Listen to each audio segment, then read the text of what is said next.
Note करें कि भाग 1 में मेकिंग ऑफ लिस्ट, भाग 1 में बड़ा पैसा कैसे कमाएं। तो इसमें आगे अब सुनना है। अगर मैं आपसे पूछूं कि हमने गैलवे बिजनेस क्यों ज्वाइन किया, तो जाहिर सी बात है आपका उत्तर होगा पैसे कमाने के लिए, ताकि हम अपने सपनों को पूरा कर दें। अब यहाँ पे एक सवाल आया था कि कैसे, किस लिए कमाना है बड़ा पैसा। तो जैसे बड़ा घर लेने के लिए, बड़ी कार लेने के लिए, और जो है देश विदेश की यात्रा करने के लिए सके। अगला प्रश्न ये है कि आप गैलवे में पैसा कैसे कमाएंगे। तो इसका उत्तर भी बहुत सिंपल है। देखो एक सवाल फिर से क्रिएट हुआ कि आप पैसा कैसे कमाएंगे। अब इसका आंसर है गैलवे प्रोडक्ट बेचकर कमाएंगे। अब यहाँ पे एक सवाल आ गया, उसका जो था कि पैसा कैसे कमाएंगे, तो आंसर है कि प्रोडक्ट बेचकर। ध्यान से सुने, प्रोडक्ट बेचेंगे तभी जब आपको प्रोडक्ट की नॉलेज भी होगी। आगे सुने। तो क्या गैलवे प्रोडक्ट बेचकर हम इतनी इनकम कर सकते हैं कि हमारे सपने पूरे हो जाएं? और अगर इसका उत्तर हाँ है, तो उसके लिए हमें गैलवे में करना क्या होगा। तो दोस्तों, हम गैलवे में 2 स्टेप में पैसा कमाते हैं। सबसे पहले हम खुद रिटेल करके प्रॉफिट के रूप में पैसा कमा सकते हैं, मगर इसमें हमें एक सीमित इनकम मिलती है। 10,000 रुपए का स्टॉक बेचकर उसमें 2-2.5 हजार कमा भी लिया तो उससे हमारे सपने पूरे नहीं होते, उससे बड़ी गाड़ी नहीं आती। तो फिर करना क्या है? ऐसा हम क्या करें कि हम 2, 3, 4 साल मेहनत करके उन लोगों के क्लब में शामिल हो जाएं जिन्होंने यहाँ से यानी कि गैलवे से इनकम करके अपनी अपनी गाड़ियां खरीदी हैं, अपने सपने पूरे किए हैं। अगर हम उस लेवल की इनकम करना चाहते हैं तो उसके लिए हमें दूसरे स्टेप पर जाना होगा। और दूसरा स्टेप यह है कि हमें अपने आगे अपनी डाउनलाइन में डायरेक्ट सेलर का एक बड़ा नेटवर्क खड़ा करना होगा। आपके नेटवर्क में जितने ज्यादा डायरेक्ट सेलर होंगे उतने ज्यादा प्रोडक्ट दिखेंगे और उतनी ही ज्यादा टर्नओवर होगी और उतनी ही बड़ी आपकी इनकम होगी। बड़ी इनकम कमाने का ये सिद्धांत खाली हमारे बिजनेस में लागू नहीं होता है दोस्तों, दुनिया के सभी बिजनेस में लागू होता है। इसको मैं आपको कुछ उदाहरण देकर समझाता हूँ। आपके घर में कई तरह के प्रोडक्ट आते होंगे, लक्स का साबुन, टाटा की चाय, कोलगेट का टूथपेस्ट, सनसिल्क का शैम्पू, सर्फ एक्सेल, पार्ले का बिस्किट। क्या आप मुझे बता सकते हैं कि 100 ग्राम की लक्स की साबुन की चक्की कितने की होती है? शायद 40 रुपए या फिर 50 रुपए। क्या आप सोच सकते हैं कि इस 50 रुपए की चक्की में कंपनी कितने पैसे कमाती है? अमरजीत जी एक बार अनम्यूट कर रहा हूँ, अपना अनम्यूट हटाएं। जी सर, जी आवाज आ रहा है। बोले आ रही थी ना? जी sir. Okay, thank you.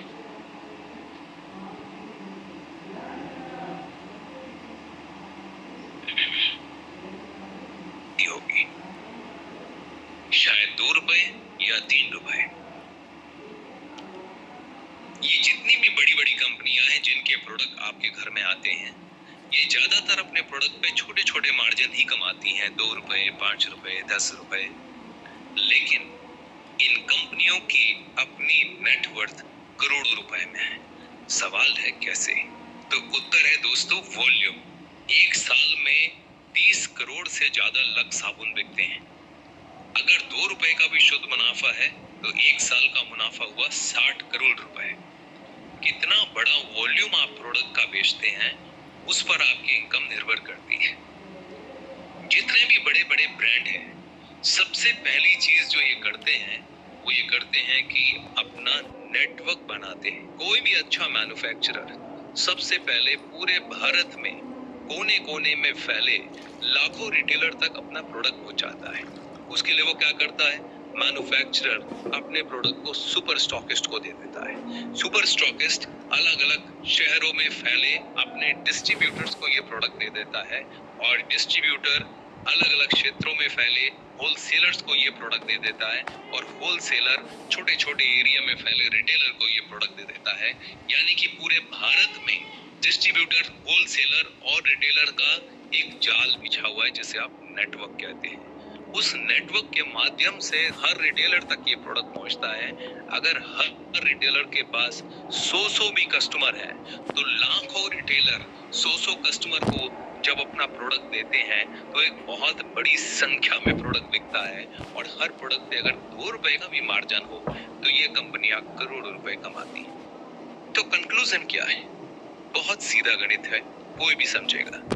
Conclusion यह है कि सवाल चाहे अपने प्रोडक्ट बेचने का हो या फिर गैल्वे के शानदार क्वालिटी प्रोडक्ट बेचने का हो, बड़ा पैसा वही कमाएगा, बड़ी गाड़ियां वही लेगा, बड़ा नेटवर्क खड़ा करेगा।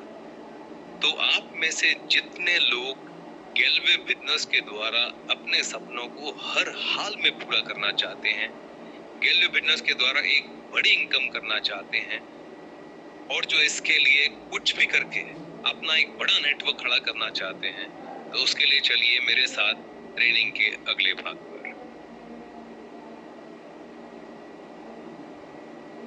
तो दोस्तों, अभी तक हमने ये समझा है कि अगर हम अपने सपनों को पूरा करना चाहते हैं, अगर हम बड़ा पैसा कमाना चाहते हैं, तो उसका एकमात्र हल ये है कि हमें अपने आगे प्रतिभाशाली और योग्य डायरेक्ट सेलर का एक बहुत बड़ा नेटवर्क खड़ा करना होगा और उस नेटवर्क के माध्यम से एक बड़ा बिजनेस वॉल्यूम करना होगा।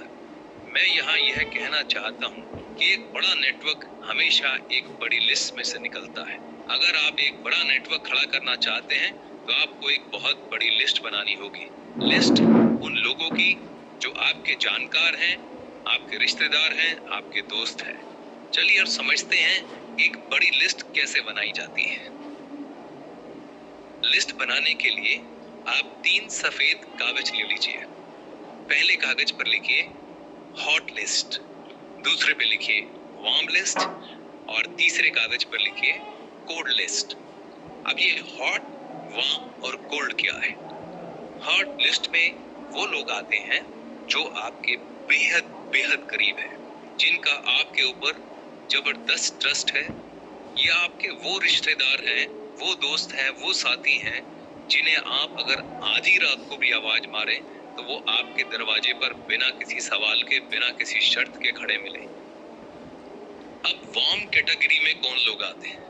इस कैटेगरी में हमारे वो जानने वाले लोग आते हैं जिनको हम बहुत अच्छे से जानते हैं, लेकिन उनका ट्रस्ट लेवल मीडियोकर लेवल का है। अगर आप उन्हें आवाज देंगे तो वो आपसे प्रश्न पूछेंगे। वो आप पर ब्लाइंड ट्रस्ट नहीं करते हैं, पर आपके साथ उनका बहुत अच्छा वार्म रिलेशनशिप है। कोल्ड कैटेगरी में वो लोग आते हैं जिनको आप अच्छे से जानते हैं मगर ट्रस्ट लेवल लगभग 0 है। वो आपके ऊपर ब्लाइंड फेथ नहीं करते हैं। अगर आप उन्हें कुछ भी बोलेंगे तो वो आपसे कई तरह के प्रश्न पूछेंगे और जब तक वो अपनी बुद्धि से खुद संतुष्ट नहीं हो जाएंगे वो आपकी बात पर भरोसा नहीं करेंगे। मैं इस बात को आपको एक और उदाहरण से समझाता हूँ। मान लीजिए आप अपने घर में एक छोटा सा फंक्शन करते हैं और आपने ये तय किया है कि इस फंक्शन में आप बस 40-50 लोग जो बहुत करीब के हैं उन्हें बुलाएंगे। अब ये जो 40-50 लोग आप बुलाने वाले हैं दोस्तों, ये आपकी हॉट मार्केट है। अब अगर आप कोई बड़ा फंक्शन करते हैं तो उसमें आप इन 40-50 लोगों को तो बुलाएंगे ही, इसके साथ साथ आप शायद 150, 200, 300 और लोग भी बुलाएंगे। अब ये जो 150, 200, 300 लोग आप बुलाने वाले हैं, ये आपकी वार्म मार्केट है। कुछ लोग ऐसे भी होंगे जिनके नाम आपकी लिस्ट में होंगे, लेकिन आपने तय किया होगा कि हम इस बड़े फंक्शन में इनको नहीं बुलाएंगे। हालांकि आप उन्हें जानते हैं, लेकिन आपने उन्हें अपने फंक्शन का निमंत्रण नहीं भेजा। ये वो लोग हैं जिन्हें आप अपनी कोल्ड मार्केट कह सकते हैं। अब समझते हैं हमें करना क्या है। आप अपनी फोन बुक खोल लीजिए, इंस्टाग्राम खोल लीजिए, फेसबुक खोल लीजिए, लिंक्डइन खोल लीजिए, जहां जहां आपके संपर्क लिखे मिले वो सब जगह खोल लीजिए।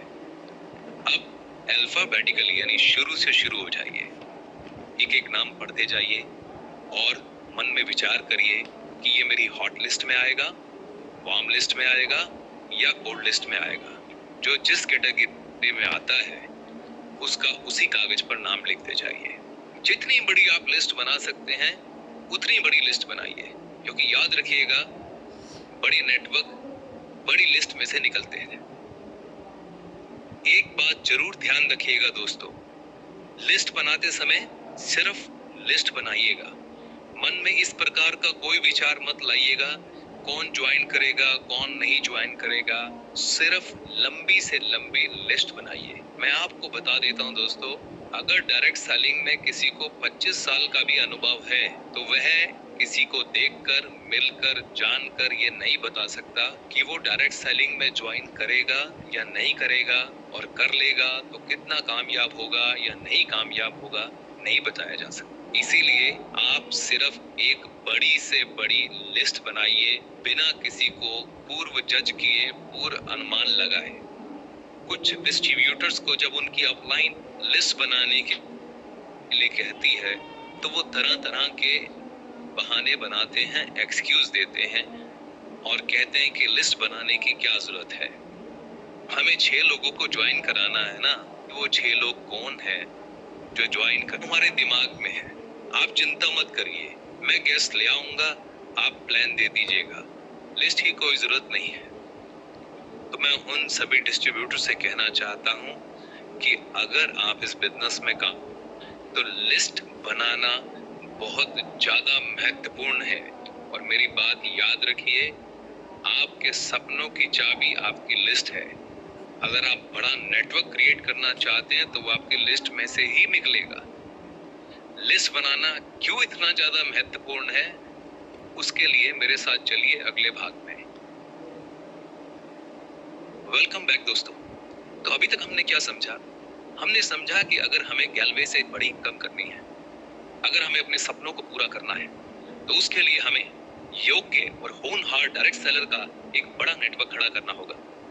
और उसके लिए हमें एक बड़ी लिस्ट बनानी होगी, जिसे हम 3 भागों में कैटेगराइज करेंगे, hot list, warm list and cold list. अब अगला प्रश्न यह है कि हम अपनी लिस्ट में से इन भविष्य के कामयाब, होनहार, योग्य डायरेक्ट सेलर को ढूंढेंगे कैसे? तो इनको ढूंढने का वही तरीका होता है जो किसी भी क्षेत्र में योग्य लोगों को ढूंढने का तरीका होता है। इस बात को इस प्रकार से समझिए, भगवान ने हम सभी को अलग अलग बनाया है। हम सब के अलग अलग इंटरेस्ट अर्थात काम नहीं कर सकता। बचपन में कोई बच्चा डॉक्टर बनने का सपना देखता है तो कोई इंजीनियर बनने का सपना देखता है, कोई अकाउंटेंट बनना चाहता है तो कोई सीए बनना चाहता है, कोई जॉब करना चाहता है या किसी का इंटरेस्ट बिजनेसमैन बनने का है, किसी को क्रिकेट खेलने का शौक है तो किसी को बैडमिंटन का। तो हम सबको भगवान ने अलग अलग बनाया है। अगर मैं बात करूं किसी भी क्षेत्र में योग्य और होनहार व्यक्ति को ढूंढने की, तो इसकी शुरुआत एक व्यक्ति के इंटरेस्ट से होती है। मैं इसको आपको क्रिकेट का उदाहरण लेकर समझाता हूँ। मान लीजिए एक बच्चे को क्रिकेट में रुचि है, उसके माता पिता ने उसे एक क्रिकेट अकेडमी में भेज दिया जहाँ 100 बच्चे क्रिकेट खेल रहे हैं। अब सवाल यह है कि क्या ये 100 के 100 बच्चे कामयाब क्रिकेटर बन जाएंगे और भारत की टीम के लिए खेलेंगे? तो उत्तर है नहीं। इनमें से मात्र 8, 10, 12 बच्चे ऐसे होंगे जो सालों साल क्रिकेट खेलेंगे, जिनकी आत्मा में क्रिकेट बसा होगा, सोते सिर्फ क्रिकेट क्रिकेट क्रिकेट कर रहे होंगे। ये वो बच्चे हैं जिनकी क्रिकेट में वास्तविक रुचि है। बाकी जो बच्चे हैं वो कोई 2 महीने में, कोई 6 महीने में, कोई 1 साल में उस अकेडमी को छोड़ देंगे। तो जिन बच्चों ने अकेडमी छोड़ दी है, इसका मतलब ये नहीं है कि वो योग्य नहीं है, वो सिर्फ क्रिकेट की योग्यता, उनका इंटरेस्ट शायद किसी और क्षेत्र में है। ये भी सच है। कई बार हमें लग रहा होता है कि हमारा इस क्षेत्र में इंटरेस्ट है, लेकिन जब तक हम उस क्षेत्र में काम नहीं करते हमें वास्तविकता समझ नहीं आती। तो निष्कर्ष यह है दोस्तों, अगर आप कामयाब डायरेक्ट सेलर का एक नेटवर्क खड़ा करना चाहते हैं तो सबसे पहले आपको उन लोगों को ढूंढना होगा जिनकी डायरेक्ट सेलिंग में रुचि है। रुचि रखने वाले लोग खुद आगे आकर उस क्षेत्र में काम करना शुरू करते हैं। जब वे काम करते हैं तो धीरे धीरे समझ जाते हैं कि उनकी रुचि कितनी, और एक बार जब उन्हें समझ में आ जाता है कि यही मेरा क्षेत्र है तो वो लोग बिना रुके मेहनत करते हैं और एक दिन। तो दोस्तों, अगर हम एक बड़ा नेटवर्क खड़ा करना चाहते हैं तो उसके लिए हमारा पहला कदम क्या होगा? हमारा पहला कदम होगा ऐसे लोगों को खोजना जिनकी डायरेक्ट सेलिंग में रुचि हो, जो हमारी तरह सोचते हो और अपने सपनों को गैलवे बिजनेस के माध्यम से पूरा करना चाहते हो। अब अगला सवाल है, हम इन्हें खोजेंगे कैसे? तो दोस्तों, इन्हें खोजने का सिर्फ एक ही तरीका है और वो तरीका ये है कि आपके लिस्ट में लिखे एक एक व्यक्ति को आप गैलवे का बिजनेस प्रेजेंटेशन दिखाएं।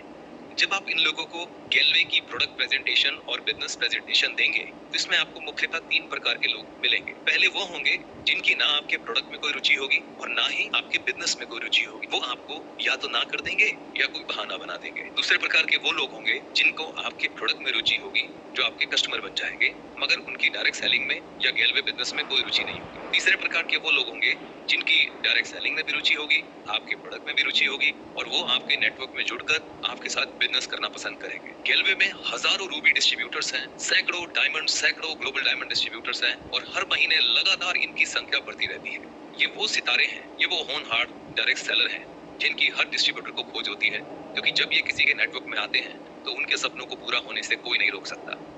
मेरी एक बात गांठ बांध लीजिए, डायरेक्ट सेलिंग में बड़ा पैसा कमाने का मुझसे एक सिंपल सा गणित समझ लीजिए, गो वाइड गो डीप, यानी कि ज्यादा से ज्यादा लेग खोलें और हर लेग में एक बड़ा बिजनेस वॉल्यूम करें। मेरी माने तो आपका पहला लक्ष्य ये होना चाहिए कि मुझे कम से कम 6 लेग खोलनी है, हर लेग में एक डायमंड खड़ा करना है, हर लेग में बड़ा बिजनेस वॉल्यूम करना है।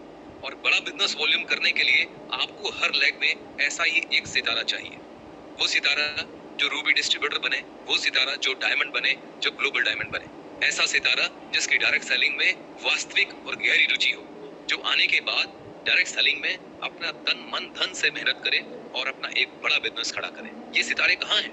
ये सितारे बाहर उस भीड़ में कहीं हैं। इनका नाम या तो आपकी लिस्ट में लिखा हुआ है या आपकी डाउनलाइन की लिस्ट में कहीं लिखा हुआ है।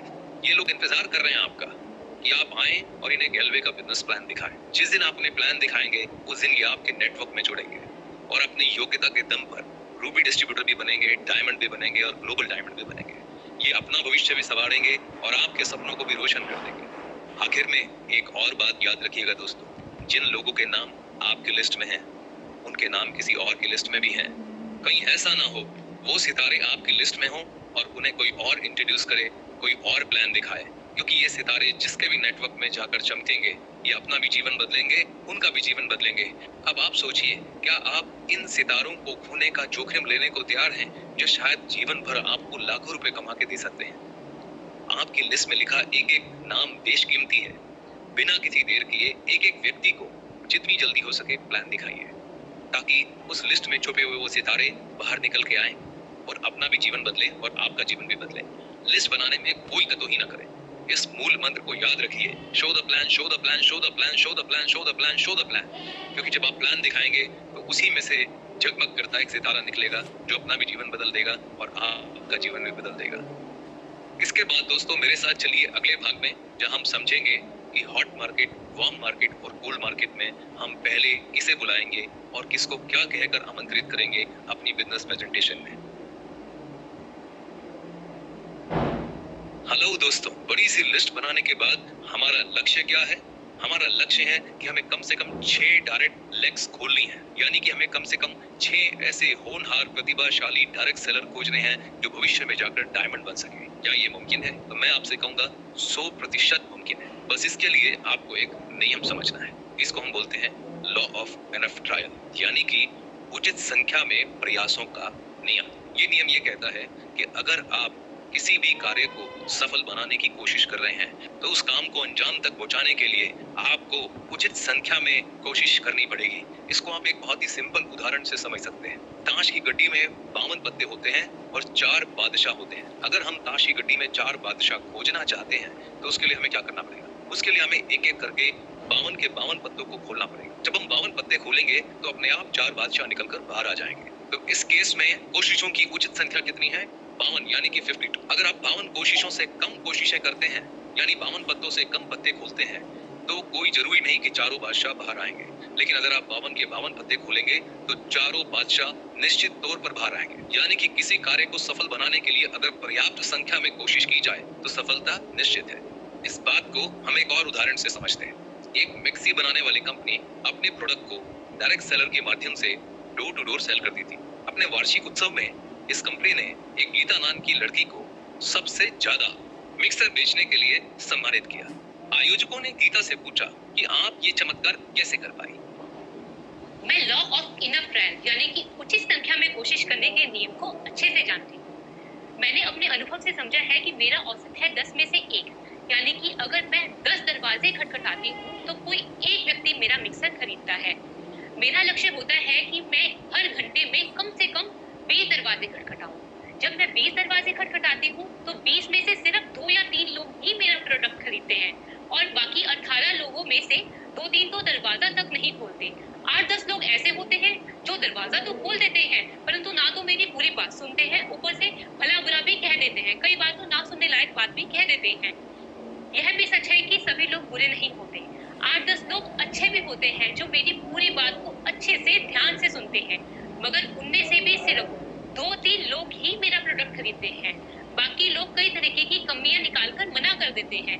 कोई कहता है हमने तो आपकी कंपनी का नाम नहीं सुना, कोई कहता है थोड़ा ज्यादा डिस्काउंट कर दो, कोई कहता है आपका प्रोडक्ट महंगा है, कोई कहता है आपके प्रोडक्ट की क्वालिटी अच्छी नहीं है, कोई कहता है आपका सर्विस सेंटर नहीं है। मगर मेरे लिए इन सब बातों का कोई मतलब नहीं होता। मेरी आंखें तो सिर्फ उन्हीं कस्टमर को तलाश रही होती हैं जिन्हें यह मिक्सर चाहिए और वे कहीं इन्हीं दरवाजों के पीछे होते हैं। तो मेरा लक्ष्य होता है पूरे दिन में कम से कम 15 मिक्सर बेचने हैं और उसके लिए मैं 150 दरवाजे का लक्ष्य लेकर चलती हूँ और 150 दरवाजे खटखटाए बगैर मैं नहीं रुकती।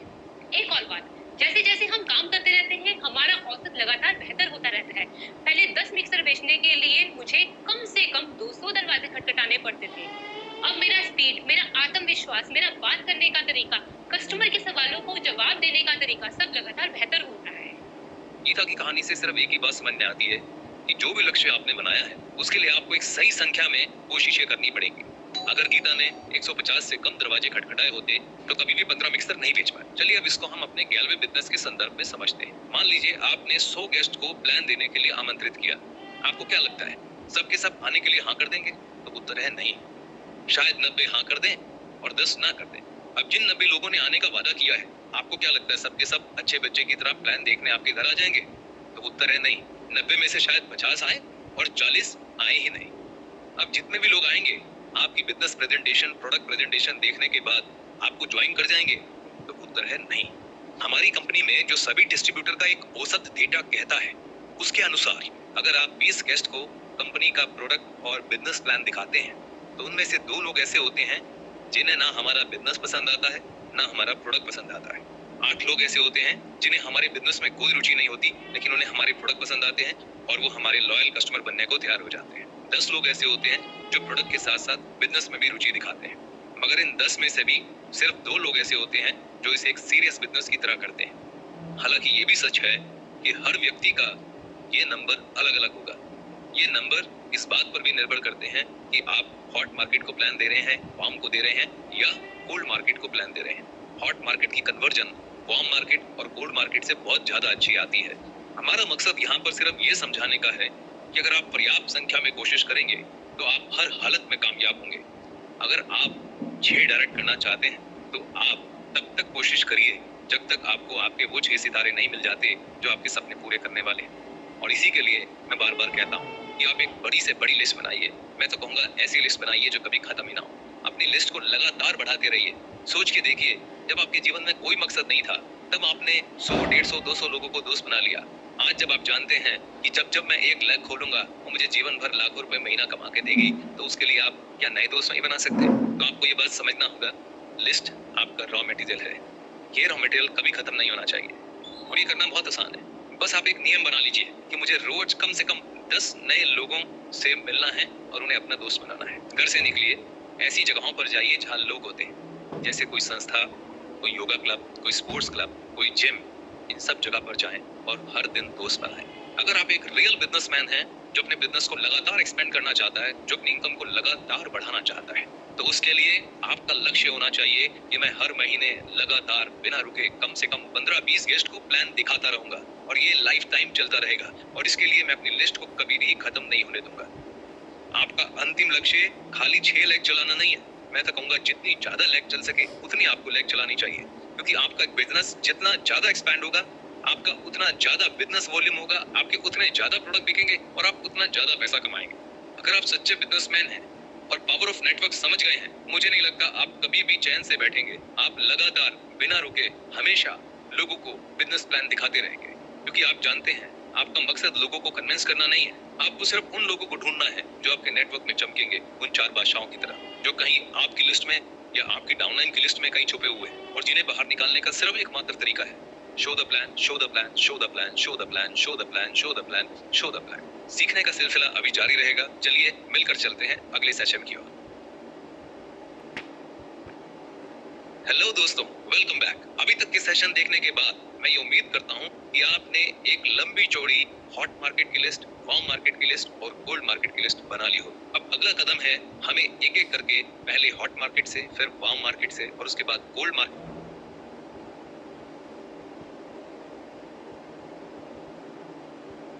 जी, तो अभी तक आप मुझे बताएं, सभी लोग फोकस होकर मेरी बात ध्यान से सुने। समझ में आ रहा है? हाथ उठा के बताएं। बिल्कुल जी सर। ओके,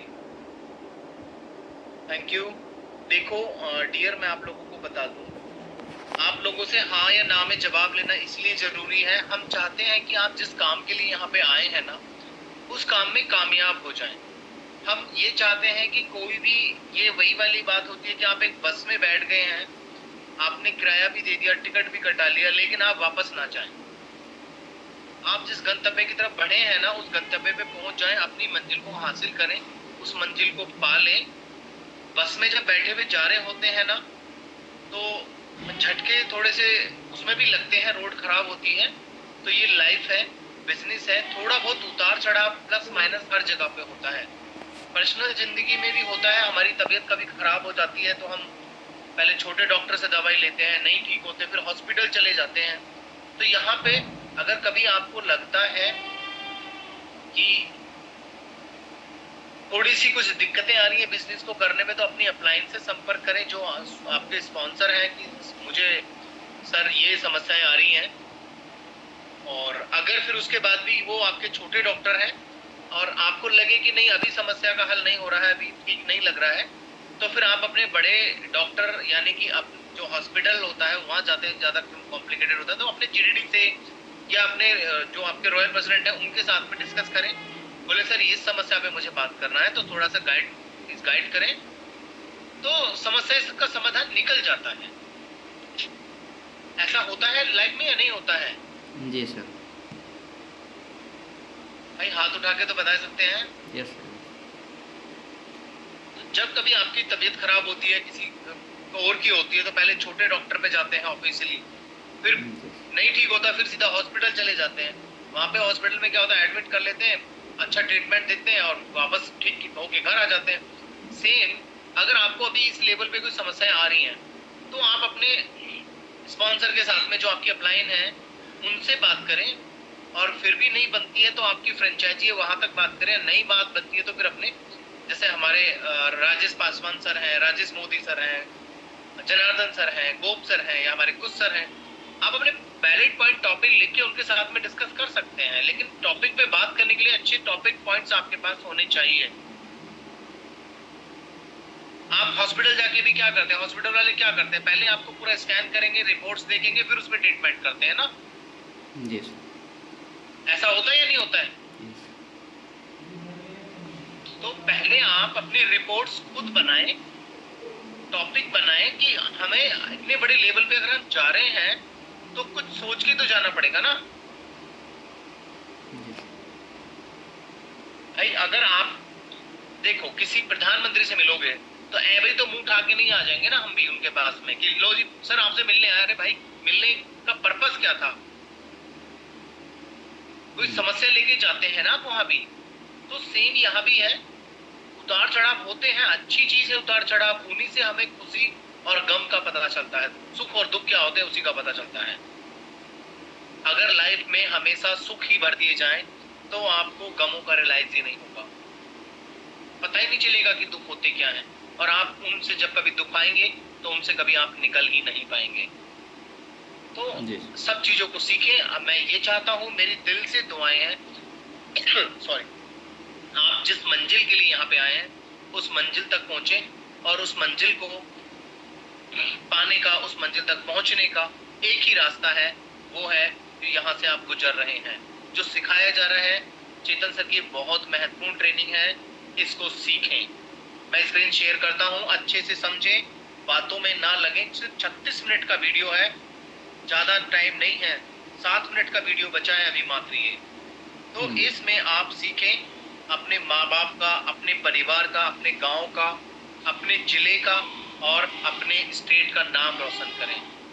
अगर आप बिहार से हैं तो आप ये देखें कि कितने सारे ऐसे रॉयल प्रेसिडेंट हैं जो बिहार से हैं और उन्होंने नाम रोशन किया है बिहार का। आज वो बिहार गवर्नमेंट को इनकम टैक्स देते हैं, अपना पूरा टीडीएस कटवाते हैं, हर चीज में वो नंबर 1 है। आज तक उनके पास में कुछ ऐसा हुआ कि आपने इनकम टैक्स नहीं भरा, आपको जो है इनकम टैक्स डिपार्टमेंट ने आके धर लिया? टैक्स चोरी के मामले में, पैसे के मामले में, प्रोडक्ट के मामले में। उन्होंने अपने गांव का नाम रोशन, अपने सबसे पहले अपने माँ बाप का नाम रोशन किया अपने समाज में, फिर अपने गांव का नाम रोशन किया है, फिर अपने जिले का नाम रोशन किया है, फिर अपने स्टेट का नाम रोशन किया है। कितना बड़ा योगदान वो दे रहे हैं इसमें। तो सेम आप भी कर सकते हैं, बस आप अच्छे से सीखें।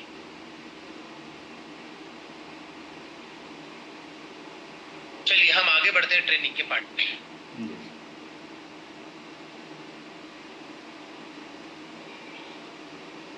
से लोगों को बिजनेस प्लान दिखाना है। जब गेस्ट को प्लान देने की बारी आती है तो नियम ये है कि जो सबसे ज्यादा करीब है उसे सबसे पहले प्लान देंगे। तो सबसे ज्यादा करीब कौन होता है? सबसे ज्यादा करीब होती है हमारी अपनी फैमिली, हमारी पत्नी, हमारा पति, हमारे मम्मी, हमारे पापा, हमारे भाई बहन, बच्चे, दादा दादी इत्यादि।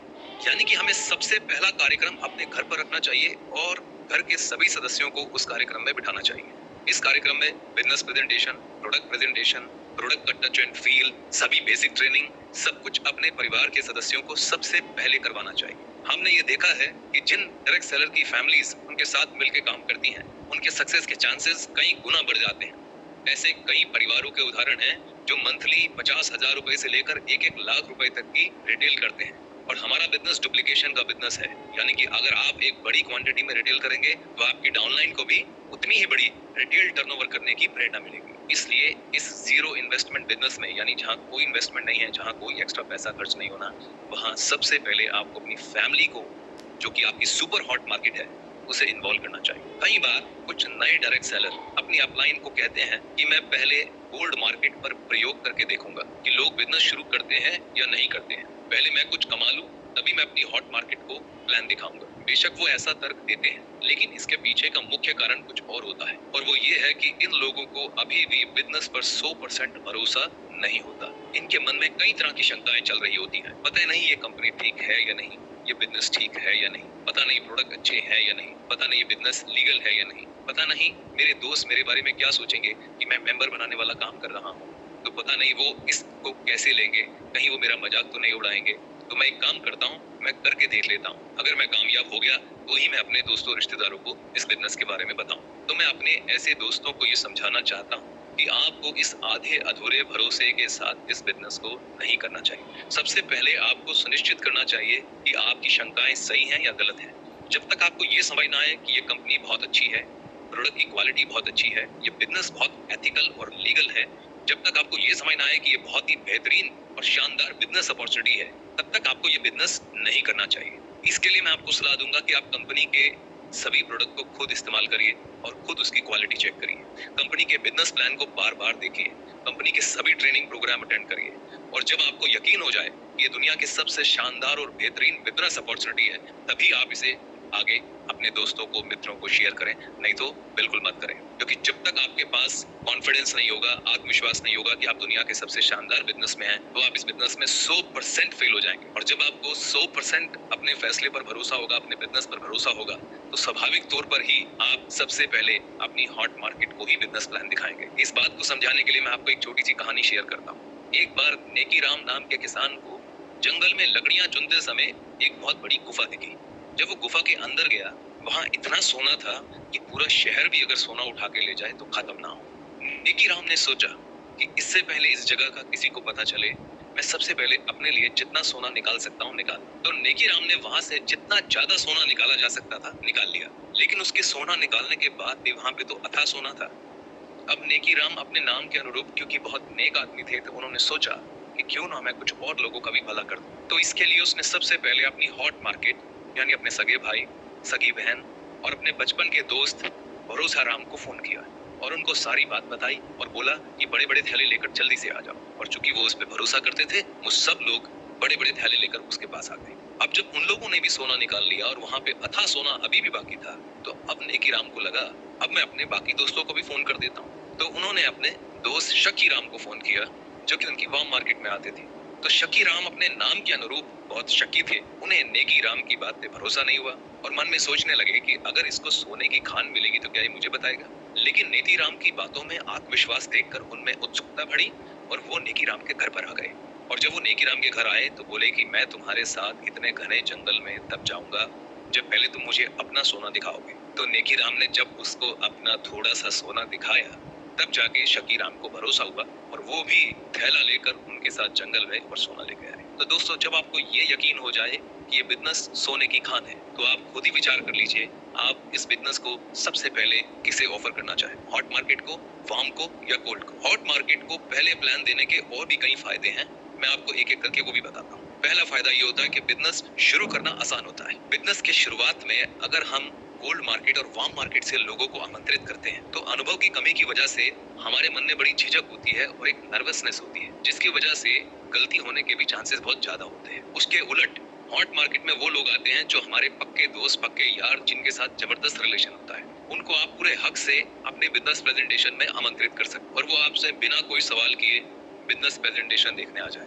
और आपकी सारी गलतियों को भी नजरअंदाज कर दे। दूसरा फायदा ये होता है कि अगर आप हॉट मार्केट में काम करते हैं तो आपका नेटवर्क और बिजनेस बहुत तेजी से ग्रो करता है। और इसका कारण यह है कि आप बिजनेस से रिलेटेड जो भी फैक्ट, कैलकुलेशन हॉट मार्केट को बताते हैं वो ज्यादा सवाल किए बगैर उस पर विश्वास करती है, क्योंकि वो आप पर विश्वास करते हैं। वो जानते हैं कि आप छोटे से मुनाफे के लिए उन्हें झूठ नहीं बोलेंगे, इसलिए वो बिना देर किए जल्दी से आपके साथ बिजनेस करने के लिए जुड़ जाते हैं। इसके साथ साथ आप ये भी जानते हैं कि हमारा बिजनेस डुप्लीकेशन का बिजनेस है, यानी कि जो आप करेंगे वो आपकी डाउनलाइन भी करेगी। तो जिनके नेटवर्क में हॉट मार्केट में काम करने का कल्चर है वो सबसे तेज ग्रो करने वाले नेटवर्क होते हैं। और जब आपका बिजनेस ग्रो करता है, आपके चेक बनते हैं, आपके पास एविडेंस आते हैं, तो उन एविडेंस को देखकर, उन चेक को देखकर वार्म मार्केट और कोल्ड मार्केट की सारी शंकाएं खत्म हो जाती हैं और वो बिना झिझक आपके साथ आपके बिजनेस में जुड़ जाती हैं। तीसरा फायदा है family culture and natural team work. हमारा बिजनेस एक फैमिली बिजनेस है, एक टीम वर्क का बिजनेस है, जहां हम लोग सब मिलकर टीम बनाकर एक साथ काम करते हैं और एक साथ सबके प्रमोशन एंजॉय करते हैं, खुशियां मनाते हैं। हॉट मार्केट में वो लोग आते हैं जिन्हें आप बहुत अच्छे से जानते हैं, जिनके साथ आपको समय बिताना पसंद है, जिन्हें आप बिना किसी संकोच के अपने घर पर आमंत्रित कर सकते हैं, उन्हें चाय पर बुला सकते हैं। इससे एक नेचुरल टीम वर्क तैयार होता है, यानी आपकी टीम में ऐसे लोग जुड़ते हैं जो पारिवारिक हैं, सम्माननीय हैं, एक दूसरे का आदर करने वाले हैं, एक दूसरे के वेल विशर होते हैं। इसलिए ऐसे नेटवर्क जहां हॉट मार्केट में काम होता है वहां सभी लोग पूरी ऑनेस्टी से, पूरी ईमानदारी से कंपनी के सिस्टम को फॉलो करते हैं, पूरे एथिकल तरीके से काम करते हैं। सभी लोग एक दूसरे का सम्मान करते हैं, सभी अपनी अपलाइन का सम्मान करते हैं। अपलाइन अपने डाउनलाइन को एक रियल मेंटोर की तरह पग पग पर गाइड करती है और प्रमोशन दिलाती है। तो दोस्तों, ये कारण है कि हमें क्यों सबसे पहले हॉट मार्केट में काम करना चाहिए। अगले सेशन में हम बात करेंगे इन्विटेशन की, यानी अप्रोच की, कि अब हम लोगों को बिजनेस प्लान में किस तरह से क्या कहकर बुलाएंगे। तो बने रहिए मेरे साथ, चलते हैं अगले सेशन। वो है तो भाइयों, ये बड़ा जरूरी होता है। आप लोगों को एक उदाहरण देता हूँ ना, छोटा सा। मैं क्लास टीचर को या हमारे टीचर को ना सारे बच्चों के नाम क्यों मालूम होते हैं, पता है? कोई बताएगा? चलो अमरजीत, मैं आपको अनम्यूट करता हूँ। हाँ, आप बताओ। इसलिए क्योंकि सर वो रोज उनको देखते हैं सर जी, जो कंटिन्यू आते हैं सर उन्हीं को याद रखते हैं सर। बिल्कुल सही जवाब है, जी बिल्कुल सही जवाब है। इसीलिए नाम याद होते हैं क्योंकि हर दिन स्टूडेंट स्कूल जाते हैं, आते हैं, टीचर सामने बैठा होता है, किसी का मुंह नहीं छिपा होता, सबको पढ़ाता है, देखता है और सबके नाम ले लेके याद हो जाते हैं एक दिन। चाहे क्लास में 100 बच्चे हों तो टीचर को 100 के 100 नाम याद होते हैं। जी सर। और 100 के 100 पे उसका फोकस होता ध्यान होता है। अब एक दिन को ना एक नया बच्चा चला गया, उसका नाम ही नहीं, तुमको पूछना भाई तुम कौन हो, किसके साथ आए हो, सर मैं इसी क्लास का स्टूडेंट हूँ। पहले तो कभी नहीं देखा। जी सर। अच्छा सर मैं आज पहली बार आया हूँ। अच्छा 6 महीने में एक बार आए हो, चलो ठीक है। तो उसको वो छोड़ देंगे फ्री के, भाई जो 6 महीने में एक बार आया वो पता नहीं कल आएगा नहीं आएगा। जी सर। तो समझ में आया इस चीज से आपको कुछ? Yes sir. इसीलिए कहा जाता है वीडियो ऑन रखें तो आपका फोकस और भी अच्छा रहता है। चलिए हम इस वीडियो के बाद में, अब हमने देखा था ये मेकिंग ऑफ लिस्ट का एक पार्ट था, अब हम आपके साथ में डिस्कशन करेंगे। यहाँ पे आपने ना अब बना लिया है लिस्ट। जी सर। अब लिस्ट तो आपका बन गया, लेकिन अब इनवाइट कैसे करना है, अप्रोच कैसे करना है?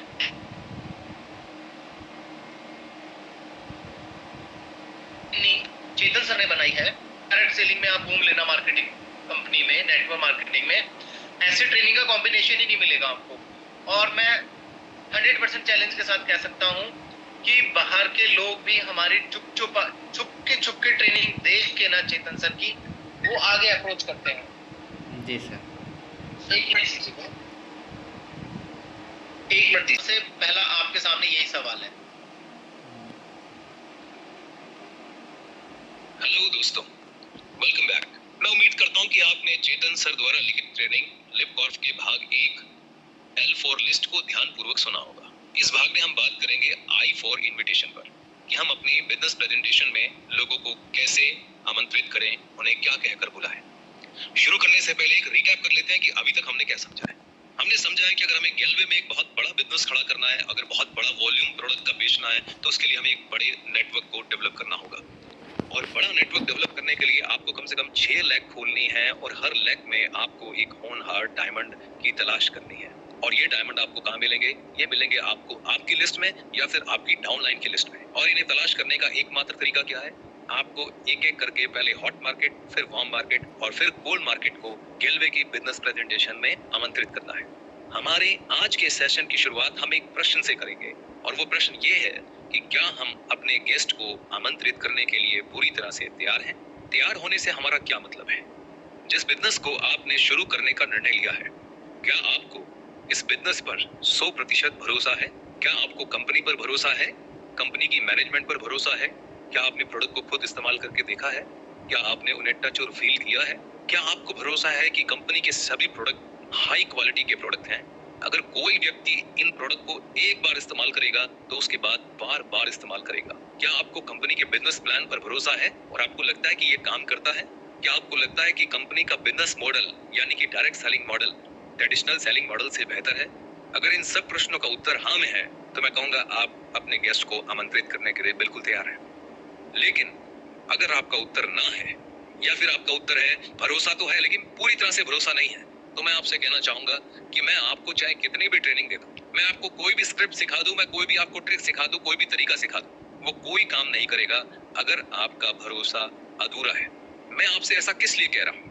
मैं आपसे ऐसा इसलिए कह रहा हूँ कि जब आप किसी से बात करते हैं तो खाली आपका मुंह नहीं बोलता है, आपकी आंखें बोलती हैं, आपका शरीर की ऊर्जा बोलती है, आपका आत्मविश्वास बोलता है, आपकी बॉडी लैंग्वेज बोलती है, और आपके सामने बैठा व्यक्ति ये सारी चीजों को एक साथ सुनता है।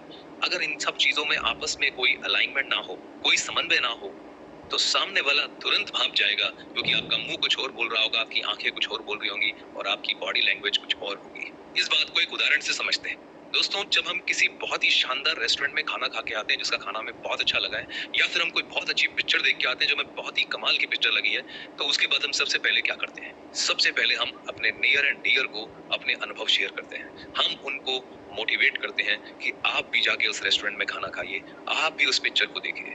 क्या कभी आपने सोचा कि ज्यादातर हमारे दोस्त हमारी बात क्यों मान लेते हैं, क्यों वो पिक्चर देख के आते हैं और क्यों उस रेस्टोरेंट में खाना ट्राई करते हैं? तो इसका उत्तर जानने के लिए आप थोड़ी देर के लिए उस पल पर चले जाइए जब आप उन्हें इस पिक्चर के बारे में बता रहे थे। शायद आप उन्हें कुछ इस प्रकार से कह रहे थे, मेरे भाई मैं आज 3 इडियट पिक्चर देख कर आया हूँ, यार कमाल की पिक्चर बनाई है, डायरेक्टर ने कमाल कर दिया, पूरे पैसे वसूल हो गए। मैं तो ये कह सकता हूँ कि मैंने पिछले 10 सालों में ऐसी पिक्चर नहीं देखी। मेरे भाई मैं तुझे बोलूंगा, तू भाभी के साथ जाकर इस पिक्चर को जरूर देख के आई हो और तू मुझे आके थैंक यू बोलेगा। उस समय जब आप बात कर रहे थे तो खाली मुंह से बात नहीं कर रहे थे, आप दिल से बात कर रहे थे, अपनी आंखों से बात कर रहे थे, आपका पूरा शरीर बात कर रहा था। आपकी आवाज में एक बुलंदी थी, एक उत्तेजना थी, एक ऊर्जा थी, एक आत्मविश्वास था। ये पांचों की पांचों चीजों से कन्विंस कर रही थी। आपकी आंखें उसे कन्विंस कर रही थी, आपकी बॉडी, आपके हाथ, आपका चेहरा, आपकी आंखों का एक्सप्रेशन, आपका ऊर्जा का स्तर, आपकी आवाज में बुलंदी और आत्मविश्वास, ये सब मिलकर उसे कन्विंस कर रहे थे कि जा, ये आज के समय की सबसे अच्छी पिक्चर है, देख के आ। और ये सब प्राकृतिक है, नेचुरल है, और ये तभी मुमकिन हो पाता है जब आप दिल से और ईमानदारी से बात कर रहे होते हैं, तभी ये सारी चीजें एक साथ काम करती हैं। अगर आप झूठ बोल रहे होंगे, अगर आप बनावटी तरीके से बात करेंगे, अगर आप आर्टिफिशियल बात करेंगे, तो ये लहजा बात करने का कभी पैदा नहीं हो सकता। वो चाहे आपसे कुछ ना कहे, मगर वो समझ जाएगा कि आप जो भी कुछ कह रहे हैं उस पर आपको खुद भी भरोसा नहीं है, आप बनावटी बात कर रहे हैं। इसलिए दोस्तों, मैं कहता हूँ कि किसी को भी आमंत्रित करने से पहले सबसे पहले आप अपने अंदर झांकिए और अपने आप से पूछिए कि क्या आपको इस बिजनेस पर 100% भरोसा है, और अगर ये भरोसा नहीं है तो किसी को भी आमंत्रित करने की गलती मत कीजिए। वैसे भी दोस्तों, हमारा बिजनेस दिल का बिजनेस है। हम अपनी टीम में शामिल करने के लिए, अपने बिजनेस को बिल्ड करने के लिए किन लोगों को आमंत्रित कर रहे हैं? हमारे अपने दोस्तों को, अपने मित्रों को, अपने रिश्तेदारों को, अपने साथियों को। और ये वो लोग हैं जो आपको प्यार करते हैं, आप पर विश्वास करते हैं। ऐसे में उनका विश्वास बनाए रखना और उनकी उम्मीदों पर खरा उतरना आपका दायित्व बनता है। इसलिए दोस्तों, जब तक आपको खुद इस बिजनेस पर भरोसा ना हो, तब तक आपका नैतिक दायित्व बनता है कि आप किसी को भी आमंत्रित ना करें। अब आपका ये प्रश्न हो सकता है कि इस बिजनेस पर 100% भरोसा आता कैसे है? सबसे पहले आप कंपनी के बारे में जानिए। कंपनी रजिस्टर्ड है या नहीं है, कहाँ रजिस्टर्ड है, कंपनी को कौन लोग चला रहे हैं, कितने अनुभवी हैं, उनका कंपनी को लेकर क्या विजन है, क्या मिशन है। फिर उसके बाद कंपनी के प्रोडक्ट के बारे में जानिए। प्रोडक्ट की ट्रेनिंग लीजिए, प्रोडक्ट की क्वालिटी चेक करने के लिए उन्हें खुद इस्तेमाल करके देखिए, प्रोडक्ट का डेमो लीजिए, टच एंड फील कीजिए। उसके बाद कंपनी के बिजनेस प्लान को समझिए। तर्क की कसौटी पर चेक करिए कि क्या ये प्लान जो क्लेम कर रहा है वो प्रैक्टिकल है या नहीं है। जो कागजों पे खींचा जा रहा है, जो कागजों पे फिगर्स दिखाई जा रही हैं, क्या वो हकीकत में प्रैक्टिकली अचीव की जा सकती हैं? और अगर की जा सकती हैं तो क्या किसी ने अचीव की हैं? अपने स्पॉन्सर की मदद से उन लोगों से मिलिए जिन्होंने इस बिजनेस प्लान पर काम करके पैसा कमाया है और अपने सपनों को पूरा किया है। उनसे मिलकर पूछिए कि उन्हें किस प्रकार की मेहनत करनी पड़ी, उन्हें किस प्रकार की चैलेंज फेस करने पड़े। फिर अपने आप से पूछिए कि क्या इस प्रकार की मेहनत, इस प्रकार के चैलेंज मैं कर सकता हूँ। कंपनी के सभी ट्रेनिंग प्रोग्राम 1 बार, 2 बार, 3 बार अटेंड करिए। बिजनेस प्लान को बार बार अटेंड करिए, तब तक अटेंड करिए जब तक आपको 100% भरोसा ना हो जाए कि ये कंपनी, ये प्रोडक्ट और ये बिजनेस अपॉर्चुनिटी दुनिया की सबसे बेहतरीन अपॉर्चुनिटी है। और जब ऐसा हो तो आप समझ लीजिएगा कि अब आप अपने गेस्ट को आमंत्रित करने के लिए तैयार हैं। तो यहाँ मेरी ये बात समाप्त होती है और इसी के साथ अब हम चलते हैं हमारे इनविटेशन ट्रेनिंग के अगले भाग में। हेलो दोस्तों, डायरेक्ट सेलिंग की बिजनेस ट्रेनिंग सीरीज में आपका स्वागत है और इस ट्रेनिंग का शीर्षक है DGP लिपकॉर्फ। इसमें D का मतलब है ड्रीम्स, G का मतलब है गोल, P का मतलब है प्लान ऑफ एक्शन, L का मतलब लिस्ट, I का मतलब इनविटेशन, P का मतलब प्रेजेंटेशन, C का मतलब क्लोजिंग, O का मतलब ऑब्जेक्शन हैंडलिंग, R का मतलब रिजेक्शन और F का मतलब फॉलो अप है। आज हम I फॉर इनविटेशन के पार्ट 2 पर बात करने वाले हैं। पिछले सेशन में हमने समझा था कि किसी को भी बिजनेस प्रेजेंटेशन में इनवाइट करने से पहले आपके पास 440 वोल्ट का कॉन्फिडेंस होना चाहिए, ऊर्जा होनी चाहिए, आत्मविश्वास होना चाहिए। और मैं ये मान के चल रहा हूँ कि आप इस समय इनविटेशन के लिए एकदम तैयार हैं। और मैं ये भी उम्मीद कर रहा हूँ कि आपने मेरे पिछले सेशंस में लॉ ऑफ एनफ ट्रायल यानी कि पर्याप्त संख्या में कोशिशों के नियम को ध्यानपूर्वक सुना होगा।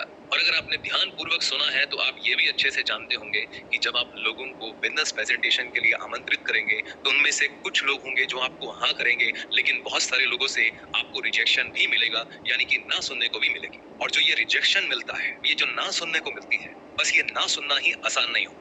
ज्यादातर ऐसे डायरेक्ट सेलर जो डायरेक्ट सेलिंग इंडस्ट्री में फेल हो गए हैं, उनके फेल होने में जो सबसे बड़ा कारण है वो ये है कि वो रिजेक्शन हैंडल नहीं कर पाते। तो अब आप समझ सकते हैं कि ये रिजेक्शन कितना घातक है। ना जाने कितने ऐसे डायरेक्ट सेलर को इस रिजेक्शन ने टस लिया जो शायद भविष्य के बहुत कामयाब डायरेक्ट सेलर बन सकते थे और अपने सपनों को पूरा कर सकते थे। इसीलिए ये बहुत आवश्यक है कि अपने किसी भी गेस्ट को आमंत्रित करने से पहले आपको पता होना चाहिए कि सामने से आपको किस प्रकार के रिजेक्शन मिल सकते हैं और उन्हें हैंडल करने का तरीका क्या है। और आज का सेशन इसी के बारे में है, क्योंकि अगर आपने इन रिजेक्शन को हैंडल करना सीख लिया, उस व्यक्ति को इस बिजनेस में कामयाब होने से कोई नहीं रोक सकता। तो आज के सेशन का पहला प्रश्न यह है कि एक नए डायरेक्ट सेलर के लिए ना सुनना इतना मुश्किल क्यों होता है? वो रिजेक्शन को आसानी से क्यों स्वीकार नहीं कर पाता?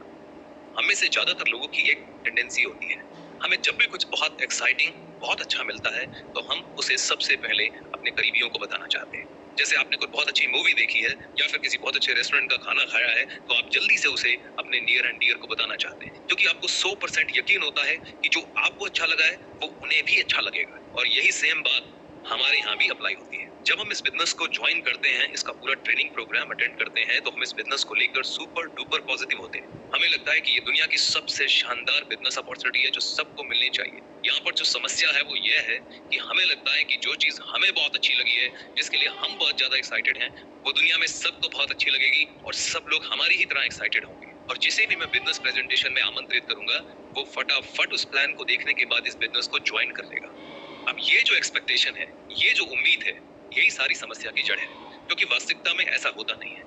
वास्तविकता यह है कि जब हम लोगों को आमंत्रित करते हैं तो हमें बहुत सारे लोगों से रिजेक्शन मिलता है, ना सुनने को मिलती है। जब हमें वो ना सुनने को मिलती है तो हमसे सहन नहीं होता, हमारा दिल दुखता है। और ये तकलीफ तब और भी ज्यादा बढ़ जाती है जब हमें ये रिजेक्शन अपनी हॉट मार्केट से मिलती है, उनसे मिलती है जिन्हें हम सबसे ज्यादा प्यार करते हैं और जिन पर हमें सबसे ज्यादा विश्वास था कि ये तो हमें मना कर ही नहीं सकते। तो ऐसे में नए डायरेक्ट सेलर का दिल टूट जाता है और कई बार तो वो बिजनेस छोड़ने का फैसला कर लेते हैं। पहले तो मैं उन्हें ये कहना चाहता हूँ कि अगर आपके साथ ऐसा कुछ हुआ है या हो रहा है तो ये बिल्कुल नॉर्मल प्रक्रिया है, हमारे बिजनेस का हिस्सा है और सभी डायरेक्ट सेलर के साथ ऐसा होता है। कोई भी कामयाब डायरेक्ट सेलर ऐसा नहीं है जो इसमें से ना निकला हो।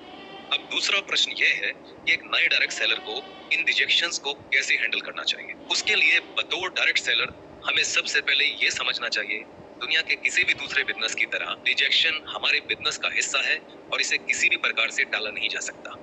तो फिर हमारे पास क्या विकल्प है? हमारे पास विकल्प है कि हम अपने मन को मजबूत करें और खुद को इन रिजेक्शन के लिए तैयार करें। तो सबसे पहले हमें अपने मन को ये समझाना है कि लोग हमारे निमंत्रण को रिजेक्ट भी कर सकते हैं और जब वो रिजेक्ट करते हैं उस समय वो किस प्रकार की भाषा का इस्तेमाल करते हैं, किस प्रकार के तर्क देते हैं, उसको भी समझना आवश्यक है।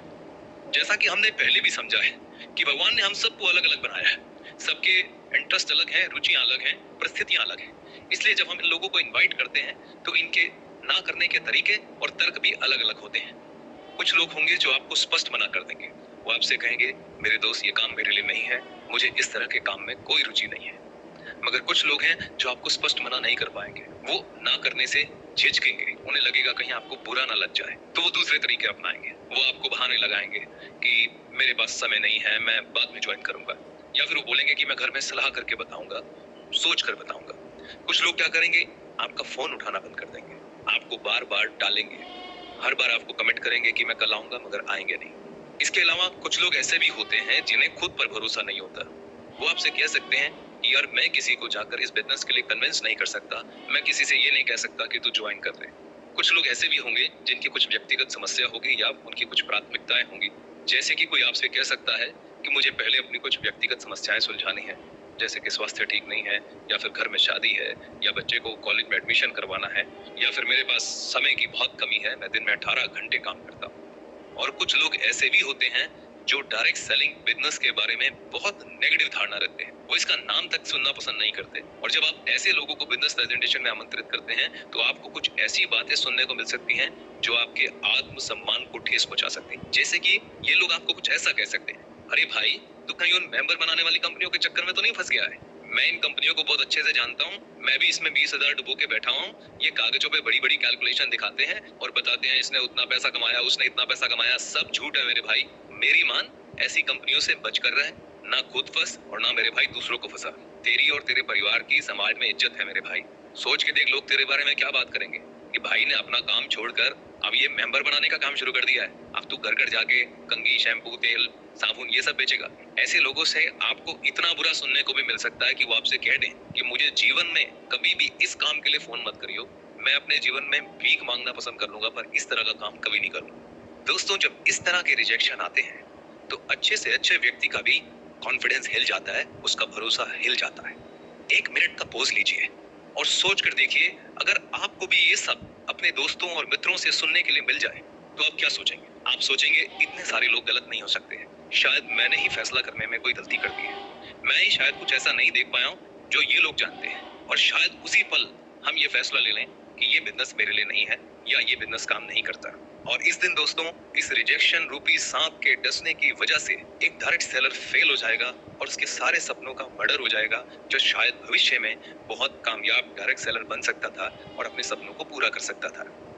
अब सवाल यह उठता है कि हमें इस स्थिति में करना क्या चाहिए। एक तरफ हमने खुद पूरा बिजनेस प्लान देखा है और सब कुछ देखने समझने के बाद हमें उसमें कुछ भी गलत नहीं लगा, और दूसरी तरफ हमारे अपने इस बिजनेस के बारे में इतनी नेगेटिव धारणा रख, तो यहाँ तर्क की कसौटी पर यह फैसला होना बहुत आवश्यक है कि क्या सही है और क्या गलत है। हमें इस निष्कर्ष पर जरूर पहुंचना चाहिए कि क्या वास्तव में ही हम जो बिजनेस कर रहे हैं वो वैसा ही है जैसी नेगेटिव धारणा आपके अपने लोग इस बिजनेस के बारे में रखते हैं, या कोई और वजह है। और अगर उनकी बात सही है तो मैं खुद आपसे कहूंगा कि आप इस बिजनेस को इसी समय तत्काल छोड़ दीजिए, और अगर नहीं सही है तो उनके रिजेक्शन को आपके सपनों का मर्डर मत करने दीजिए।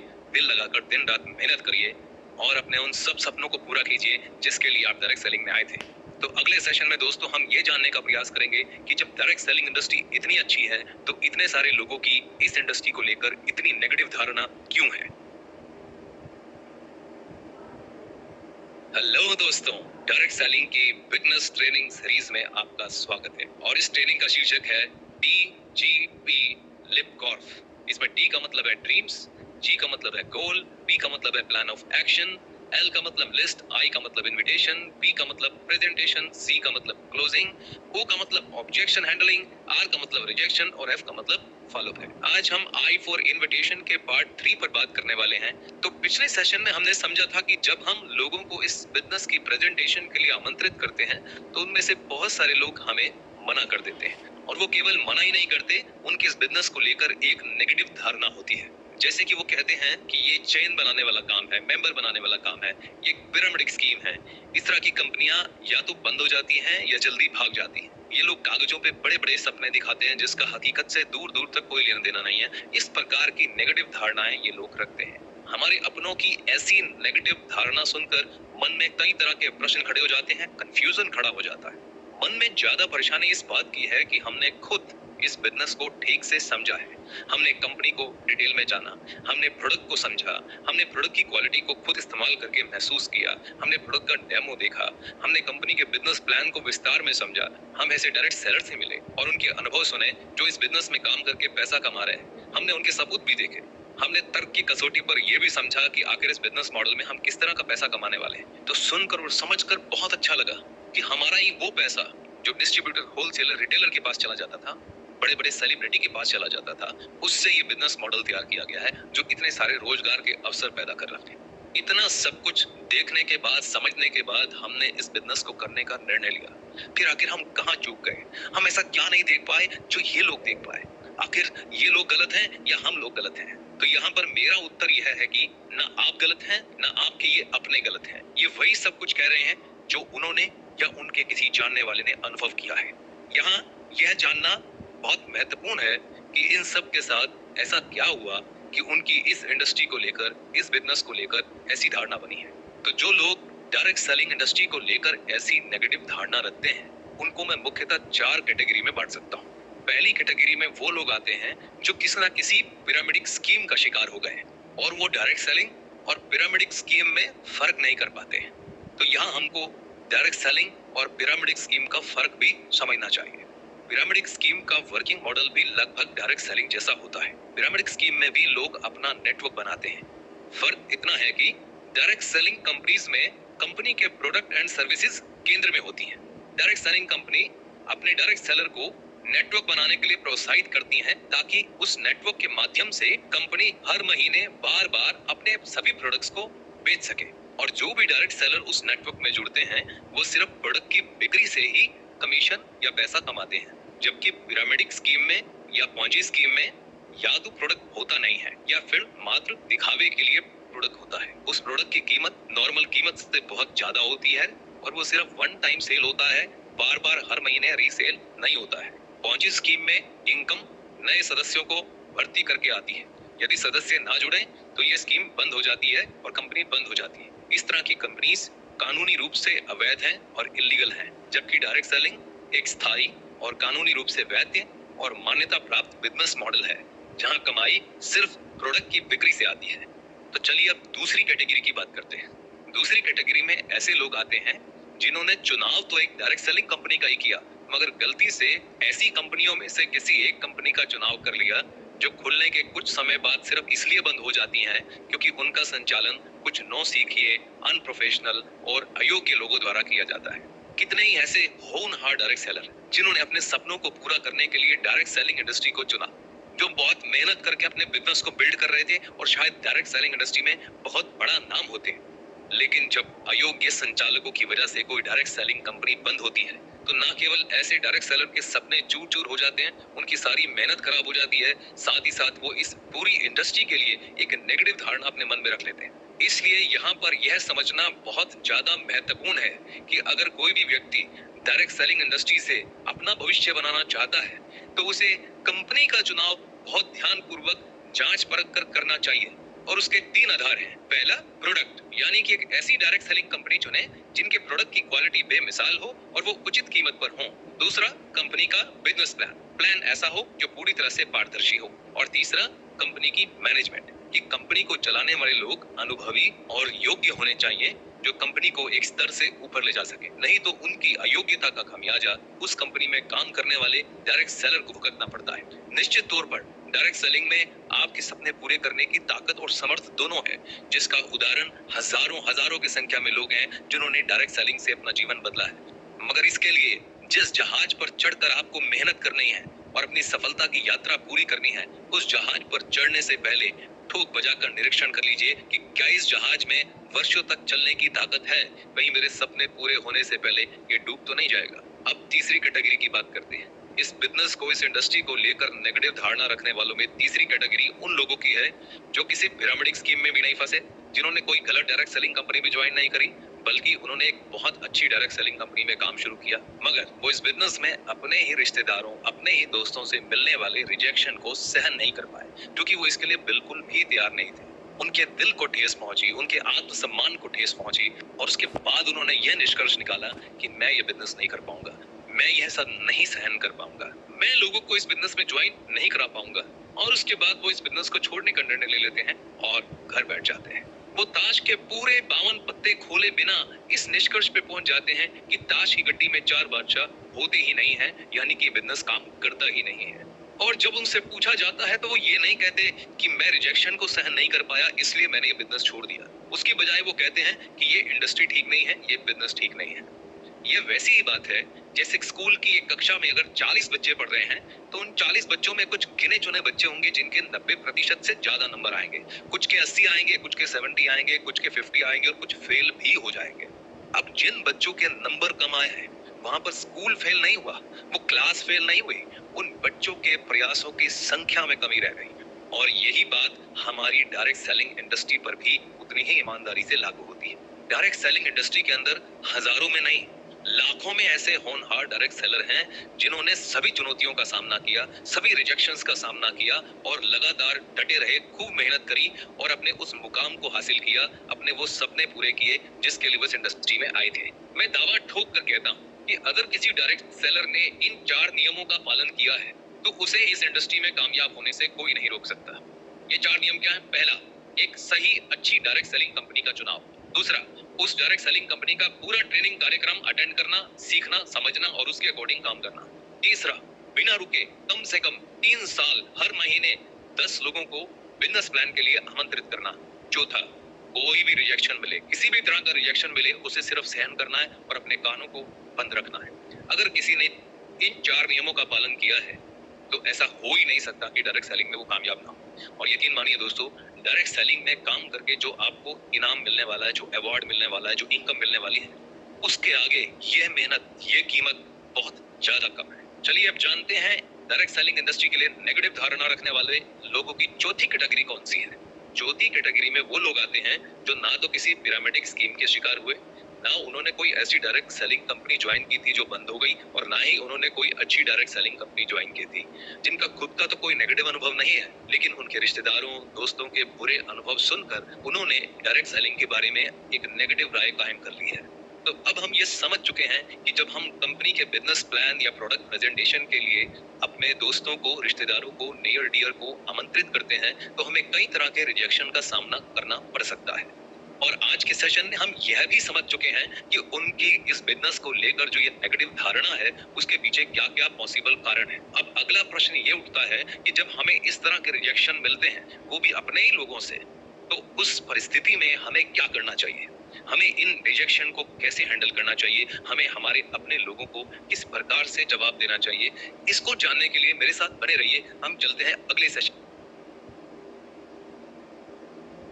हेलो दोस्तों, डायरेक्ट सेलिंग की बिजनेस ट्रेनिंग सीरीज DGP लिपकॉर्प में आपका स्वागत है। आज के सेशन में हम I4 इनविटेशन के पार्ट 4 पर बात करेंगे। पिछले सेशन में हमने समझा था कि हमारे ही अपने बहुत सारे लोगों की इस बिजनेस को लेकर नेगेटिव धारणा है और यह भी समझा था कि वो नेगेटिव धारणा क्यों है। तो आज के सेशन में हम समझेंगे कि जब हमें हमारे अपनों से इस प्रकार के रिजेक्शन मिलते हैं, ऐसी कठोर ना सुनने को मिलती है, तो उस परिस्थिति में हमें क्या करना चाहिए और उन्हें किस प्रकार के जवाब देने चाहिए। रिजेक्शन हमारे बिजनेस का अभिन्न अंग है। आपको एक भी कामयाब डायरेक्ट सेलर ऐसा नहीं मिलेगा जिसने इस रिजेक्शन के दर्द को नहीं सहा। या दूसरे शब्दों में आप ये कहिए कि वही व्यक्ति कामयाब डायरेक्ट सेलर बना है जो इस रिजेक्शन को सहन करके इसके पार जा पाया है। तो इसके लिए मैं यहाँ ये कहना चाहूंगा कि रिजेक्शन को हैंडल करने का सबसे अच्छा तरीका ये है कि हमें रिजेक्शन को स्वीकार कर लेना चाहिए और रिजेक्शन से दोस्ती कर लेनी चाहिए। और इसके लिए कुछ बातों को अपने मन में अच्छे से बिठा दें। पहली बात, रिजेक्शन हमारे बिजनेस का हिस्सा है। हमें हाँ के साथ साथ ना सुनने के लिए भी तैयार रहना चाहिए। हमें इस बात को समझना ही होगा कि हर व्यक्ति इस बिजनेस के लिए नहीं बना है। चाहे कोई आपका कितना भी अपना हो, कितना भी अच्छा दोस्त हो, जरूरी नहीं जिस प्रकार से आपको ये बिजनेस बहुत अच्छा लगा है वो उसको भी अच्छा लगेगा। तो हमें दूसरों के फैसलों का सम्मान करना होगा और अगर हमें कोई ना सुनने को मिलती है तो हमें मुस्कुराते हुए उसे स्वीकार करना होगा। दूसरी बात जो आपको अपने मन में ठीक प्रकार से बिठानी है वो ये है कि हमारा बिजनेस हमारे 6 डायमंड को खोजने का बिजनेस है, किसी को कन्विंस करने का या उसकी राय बदलने का बिजनेस नहीं है। अगर किसी व्यक्ति का इंटरेस्ट अकाउंटेंट बनने में है तो आप उसे इमोशनल ब्लैकमेल करके या कन्विंस करके डायरेक्ट सेलिंग करवाने की कोशिश मत करिए। उससे आपका रिश्ता भी खराब होगा और वो व्यक्ति पूरे मन से इस बिजनेस को भी नहीं करेगा और कामयाब भी नहीं होगा। हमारा लक्ष्य होना चाहिए कि हमारी लिस्ट में छुपे हुए कोनूर के हीरो को हम जल्दी जल्दी ढूंढें और उसके लिए हमें ऐसे लोगों पर समय खराब नहीं करना चाहिए जिनका डायरेक्ट सेलिंग में कोई इंटरेस्ट नहीं है। तीसरी बात जो आपको अपने मन में बिठानी है वो ये है कि आपने रिजेक्शन को हल्के में नहीं लेना है, क्योंकि रिजेक्शन किसी भी नए डायरेक्ट सेलर के लिए बहुत घातक होता है। इस बात का अंदाजा आप इस बात से लगा सकते हैं कि 90% ऐसे डायरेक्ट सेलर जो पहले 3 महीने में डायरेक्ट सेलिंग बिजनेस को छोड़ देते हैं, उसके पीछे एकमात्र वजह ये होती है कि वो रिजेक्शन नहीं सहन कर पाते, वो ना नहीं सुन पाते। इसलिए आपकी डाउनलाइन में जब भी कोई नया डायरेक्ट सेलर आए तो सबसे पहली ट्रेनिंग आपको उसे रिजेक्शन के लिए देनी चाहिए, उसे रिजेक्शन के लिए प्रिपेयर करना चाहिए। उसके लिए कागज ले लीजिए और उस पर लिखवाइए उसे कि उसे दुनिया से क्या क्या सुनने को मिल सकता है, किस किस प्रकार से लोग ना करते हैं, कैसे लोग टालते हैं, कैसे लोग बहाने लगाते हैं, कैसे लोग आपको कमिट करके वापस नहीं आते हैं, कैसे वो इस बिजनेस के बारे में नेगेटिव धारणा रखते हैं और आपको क्या क्या ना सुनने वाली बातें कह सकते हैं। उसे बताइए कि हमारे बिजनेस में एब्सोल्युटली नॉर्मल है और हर डायरेक्ट सेलर को इससे होके गुजरना होता है, तो कोई तुम्हारे लिए स्पेशल बात नहीं है। और दोस्तों, मैं आपको ये दावा ठोक कर बोलता हूँ, वो डायरेक्ट सेलर जो 3 साल इस इंडस्ट्री को दे देता है और किसी भी तरीके से रिजेक्शन को सहन कर लेता है, उसकी कामयाबी के चांसेस 90% तक बढ़ जाते हैं। अब सवाल यह है कि इन रिजेक्शन को सहन करने की ताकत कहां से मिलती है? इन रिजेक्शन को सहन करने की ताकत आपको आपके सपनों से मिलेगी। मैंने आपको अपने पुराने सेशन में बताया था कि आपको अपनी एक वॉल ऑफ ड्रीम बनानी चाहिए, यानी कि सपनों की दीवार। ये दीवार आप अपने बेडरूम में या ड्राइंग रूम में कहीं भी बना सकते हैं और इस दीवार पर आपको अपने उन सपनों का पोस्टर लगाना चाहिए जिन सपनों को पूरा करने के लिए आपने डायरेक्ट सेलिंग इंडस्ट्री ज्वाइन की है। फिर वो चाहे आपके सपनों का घर हो या आपके सपनों की गाड़ी, ये सपने आपको हमेशा ताकत देंगे किसी भी तरह के चैलेंज का सामना करने की। तो हमारे बिजनेस में जो सबसे बड़ा चैलेंज मैं मानता हूं वो है रिजेक्शन।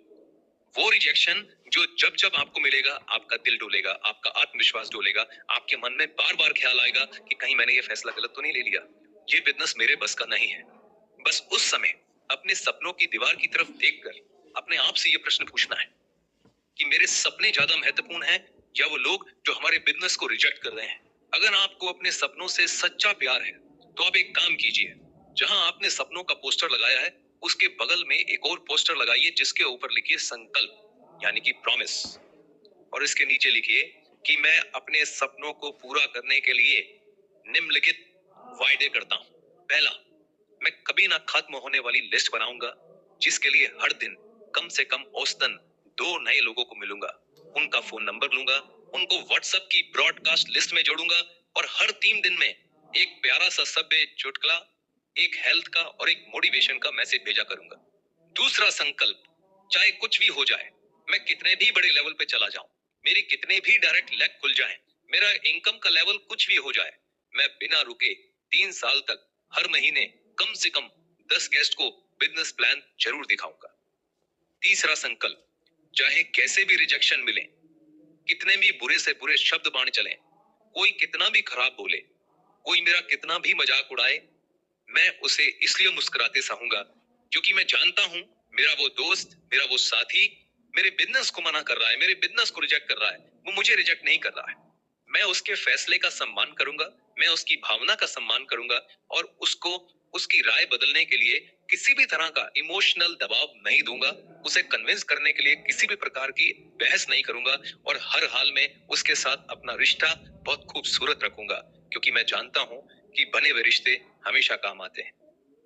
चौथा संकल्प, मेरे नेटवर्क में जो भी डायरेक्ट सेलर ज्वाइन करेगा, मैं हाथ पकड़कर उसको सारे ट्रेनिंग प्रोग्राम अटेंड करवाऊंगा, चाहे वो कंपनी के ट्रेनिंग प्रोग्राम हो, वेबसाइट के ट्रेनिंग प्रोग्राम हो, प्रोडक्ट के ट्रेनिंग प्रोग्राम हो, बिजनेस प्लान के ट्रेनिंग प्रोग्राम हो, और तब तक वो ट्रेनिंग प्रोग्राम अटेंड करवाऊंगा जब तक ये सुनिश्चित ना कर लूं कि वो डायरेक्ट सेलर एक ट्रेंड डायरेक्ट सेलर बन गया है। तो दोस्तों, इन चारों संकल्प को आप रोज पढ़ें और इसके नीचे एक छोटी सी कविता भी लिखें, और वो कविता है, 3 साल तक मेहनत करके सपनों को साकार बनाएं, रिजेक्शन को सहन करें, रिश्तों को बहस में ना गवाएं, पक्की सफलता का मिलकर एक ही नारा लगाएं, डेमो दिखाएं, प्लान दिखाएं, हाथ पकड़कर ट्रेनिंग करवाएं। इसके साथ मैं आज का सेशन समाप्त करता हूं। अगले सेशन में हम बात करेंगे कि जब हमें रिजेक्शन मिलते हैं तो उन रिजेक्शन पर आपको किस प्रकार से जवाब देना है।